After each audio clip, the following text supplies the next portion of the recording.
The next thing we're going to look at is Christian attitudes towards other religions.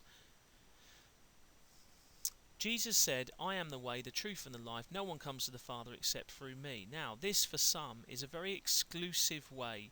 It's called exclusivism. The way that only through Jesus can you get to God. Now, many Christians would actually have this approach.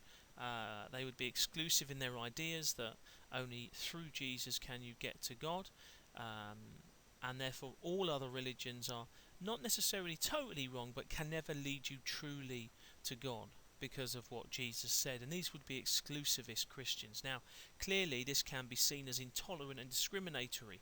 Now, the problem Christians have is this text in the Bible, and it's associated with the very Jesus' life and Jesus' words to others. The other group would be called inclusivists or inclusivism. And again, this is that idea that is more about religious pluralism, that all religions are equally valid and correct and can coexist. The idea that all roads ultimately lead to God and heaven. So whether all religious experience comes from God, different cultures follow it in different ways. Hinduism in India and different religions around the world. Would it not be, they say, cruel for God to see the majority of the world sent to hell and not go to heaven because they didn't believe in Jesus? So clearly there are those Christians that accept that people from different faiths get to God but just get there differently.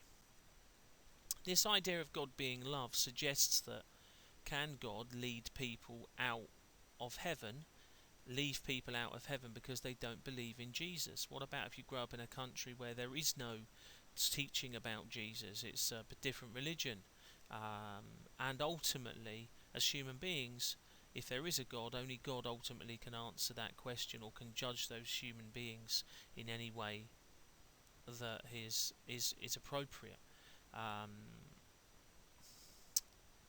There's a phrase, ecumenism, and this phrase is basically the principle of promoting unity among the world's Christian churches. There are lots of Christian churches around the world: Catholics, Baptists, Methodists, Church of England, Pentecostals, that are all different denominations but all follow God and Jesus, but maybe worship differently.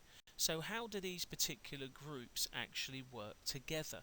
How can they work together? Well, they might support the working with the poor by helping out with the homeless. They might come together to help do that. They might support specific causes such as fighting against racism.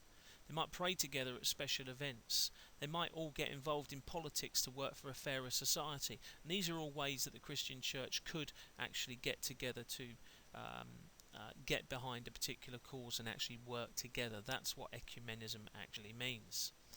What about this word evangelism then? Well, what does it mean? To evangelize basically means to go out and talk about your beliefs about God to other people. Now, someone who already believes something would have to convert, which means change someone's belief. Well, Christians believe it's their duty to share the good news of what God has done for them and that other people need to hear about it. So what might they do? Well, there's behind this evangelism, there's this belief that without God people are going to hell. And with it behind this idea of evangelism is the idea or belief that people are sinners. Evangelism primarily is about talking to people about God, that God is real, that God wants to be involved in your life. And obviously, as I said, it's that idea that people need God. Evangelism can be done in different ways.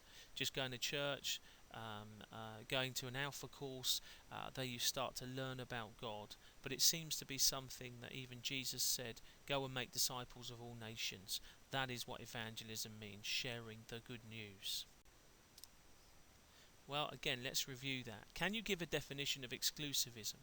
Could you explain why a Christian might be exclusivist in their beliefs? Can you give a definition of inclusivism and explain why a Christian might hold this belief? What does ecumenism mean? Give one example of how churches might work together. And what does evangelism mean? Give one reason why a Christian might evangelize. Again, we're going to come on to something called reconciliation. Now, this picture reflects the fact that these two people are not reconciled. And to be reconciled basically means to restore friendly relations between. So if you're not reconciled, you don't have those friendly relationships. Now, Christians primarily think this word sin is something that separates and causes all the problems in the world. And sin primarily is this thing that separates us from God and each other. In order to be reconciled to God and each other, this sin needs to be forgiven or dealt with. Everyone sins, so forgiveness isn't something that Christians think happens once, but needs to be continual action. Not even when they become a Christian do they believe they don't sin. So forgiveness needs to be something that happens all the time if you are going to keep that reconciliation with God in a good place, and also other people, not just God. Well, Jesus and forgiveness is really, really important to Christianity. He is quoted as saying, "Father, forgive them, they don't know what they're doing." This idea of forgiveness primarily comes from this concept of Jesus dying for people's sins. One of the prayers that Jesus taught his disciples was, "Forgive those who sin against you." Christians believe that through this cross you can see Jesus is on, their sins are forgiven and that they're reconciled, connected back to God. So forgiveness is central to their faith. And Jesus also said in one of the prayers that he said that Christians should forgive others because they've been forgiven themselves. Now, it's really important to understand that forgiveness is an essential part of being reconciled, especially to God. It means that what has kept you apart no longer is able to do this. Christians believe they are able to be reconciled to God because of what Jesus did on the cross. I think a really key point here, it could be argued that the idea of forgiveness is the most crucial part of Christianity.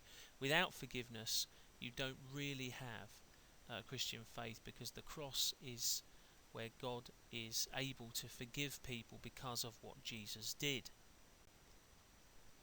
Now, this word reconciliation, an example of this, or a practical example, is in South Africa, and Nelson Mandela and Desmond Tutu, Bishop Desmond Tutu, said this about Nelson Mandela, that he inspired the country to walk the path of forgiveness and reconciliation. After all the racism and the deaths in South Africa, it could have turned really nasty with lots of deaths, but actually there was a whole Truth and Reconciliation Committee set up in South Africa, and it did not go up in flames because of people willing to forgive and reconcile. Basically, they put that down to that idea of forgiveness and reconciliation, that people then started to work together rather than just become bitter and violent as a consequence. And that was in large part down to Nelson Mandela, who wasn't necessarily a Christian, I don't think, but certainly exhibited those qualities of forgiveness and reconciliation. Roman Catholic Church confessions is really important, because basically they go into a small box, tell the priest what they feel they need to confess, and this act of confession doesn't ultimately, because they're reconciled to God, but obviously keeps that relationship with God. That idea of confession, that we all sin, connects that relationship back to God, to a good place.